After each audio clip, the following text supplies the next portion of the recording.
বরাবরই একটা কথা বলি, চা দোকানে বৈশা বৈশা ক্রিকেট খেলা ফুটবল খেলা দেখার সময় মেসির নিয়েও কিন্তু আমরা সমালোচনা করি, আরে কোন দিকে একটা শট মারলো, এটা তো ডাইনা মারার দরকার ছিল। অথবা ক্রিকেটারদেরকে নিয়েও আমরা হতাশ হই, মনে করি যে এই বলটা তো ছক্কা মারার বল।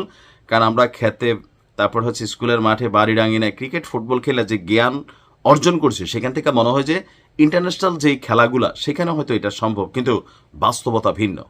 সরকারকে নিয়ে সমালোচনা করা খুবই সোজা, কিন্তু সরকারে বসায় দিলে ডক্টর ইউনূসের মতন একজন ব্যক্তিরেও রাতারাতি কি পরিমাণ ভয়ঙ্কর পরিণতির দিকে সামনে ওনার আসতেছে, এটা আজকে আমার কাছে মনে হয় কর্নেল ওলি বা সোশ্যাল মিডিয়াতে ওনারা নিয়ে যে অবস্থান, রাজনৈতিক দলগুলোর অবস্থান, সবাই কিন্তু একটা ভবিষ্যৎবাণী দিচ্ছে যে শেখ হাসিনার চেয়েও খারাপ পরিণতি হবে ডক্টর মোহাম্মদ ইউনূসের। এখন সাধারণ মানুষের কথা আমরা খুব আমলে নেই না, কিন্তু আপনার লিবারাল ডেমোক্রেটিক পার্টির সভাপতি এবং অবসরপ্রাপ্ত ব্যক্তি কর্নেল অলি আহমেদ বাংলাদেশের রাজনীতিতে খুব দল হিসাবে বড় না হলেও ব্যক্তি আইডেন্টিটি হিসাবে তিনি একটা আলাদা ক্যারেক্টার। তো তিনি আজকে বলছেন যে ডক্টর ইউনূসকে শেখ হাসিনার মতন দেশ ছেড়ে পালিয়ে যেতে হবে। আবার পালানোর আগে ঠাপানোর চিন্তা করতেছেন ডক্টর ইউনূসকে। কি বলছে পিনাকিদা, সাংবাদিক ইলিয়াস, তারা কিন্তু আবার বৈশা আছে যে কখন সরকার থেকে পর্বে পুলিশ আর্মি সরে যাবে তখন ওনাকে বাটে ফালাবে, রাস্তাঘাটে অপমান করবে। আবার অপরদিকে আওয়ামী লীগ বৈশা আছে যে কখন ডক্টর ইউনূস ক্ষমতা থেকে সরবে, ভবিষ্যতে গ্রামীণ ব্যাংকের যত শাখা আছে সবগুলাতে ছাত্রলীগ যুবলীগের অফিস বানাবে। একটা অশনি সংকেত কিন্তু ডক্টর ইউনূসের জন্য আছে। এখন কেন তিনি এই বক্তব্য দিলেন? তিনি বলছেন ডক্টর ইউনূসকে হয়তো পালিয়ে যেতে হবে শেখ হাসিনার মতন, এটা নিয়ে ভবিষ্যৎবাণী করে দিচ্ছেন। কারণ কোনো জিনিস তার নিয়ন্ত্রণে নাই। সিভিল প্রশাসন, সশস্ত্র বাহিনী, পুলিশ বাহিনী, কোনো কিছুই তার নিয়ন্ত্রণে নাই। ওই যে আমি বললাম না যে রাষ্ট্র পরিচালনা আর রাষ্ট্রের চেয়ারটার মধ্যে বসার মধ্যে বা অন্যের সমালোচনার মধ্যে আকাশ পাতাল পার্থক্য আছে। এখন কেন তিনি বলছেন, তার বক্তব্য হচ্ছে যেখানে সেখানে খুন হচ্ছে, যে যখন ইচ্ছা রাস্তা ব্লক করে বসে পড়ছে, দাবি দাওয়া আদায় করছে, এটা মগের মূল্যকে পরিণত হয়েছে।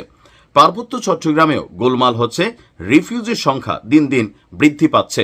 গতকালকে ডক্টর ইউনূসের একটা কথা শুনে আমারও হাসি পেয়েছে। শেখ হাসিনা যেমন বলতো 16 কোটি 18 কোটি বাঙালিকে তিনি খাওয়ান, ডক্টর ইউনূস একই কথা বললেন গতকালকে যে তিনি নাকি 17 কোটি বাঙালিকে খাওয়ান, সেখানে 13 লাখ রোহিঙ্গাকে তিনি আইনা এখানে আশ্রয় দেওয়া যাদেরকে হয়েছে তাদেরকেও খাওয়াচ্ছে। ডক্টর ইউনূসকে নিয়ে তো ভাই আমরা যতদূর জানি তিনি ট্যাক্সই দেন না ঠিকমতো, এটা নিয়ে এনবিআর থেকে মামলা ছিল ওনার বিরুদ্ধে 666 কোটি টাকা, ক্ষমতায় বসে তিনি এটি আগে ছড়াই নিছেন। তো সেইখানে তিনি আসলে কাকে খাওয়ান এই কথাটা বুঝলাম না, এটা নিয়ে কিন্তু কালকে ট্রল হয়েছে। এখন কর্নেল অলি আহমেদ বলছেন যে যাদের মন্ত্রণালয় পরিচালনার অভিজ্ঞতা রয়েছে বা আগে সাবেক এমপি ছিল, এই ধরনের লোকের সঙ্গে তার খুব সখ্যতা কম।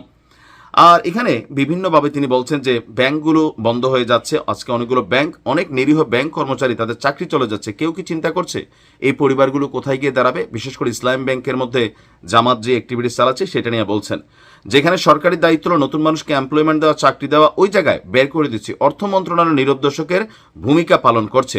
প্রধান উপদেষ্টা হেসে খেলে বেড়াচ্ছেন, মানুষ যে রাস্তায় ভিক্ষা করছে এটা তিনি দেখেন না। উনি শুধু আন্তর্জাতিক করছেন, কিন্তু নিজের জাতির কি হচ্ছে এই খবর তার কাছে নাই। কথা কিন্তু সত্য। ডক্টর ইউনূস ক্ষমতায় আসার প্রায় 1 লাখের উপরে মানুষ কর্মসংস্থান হারাইছে দেওয়ার বদলি।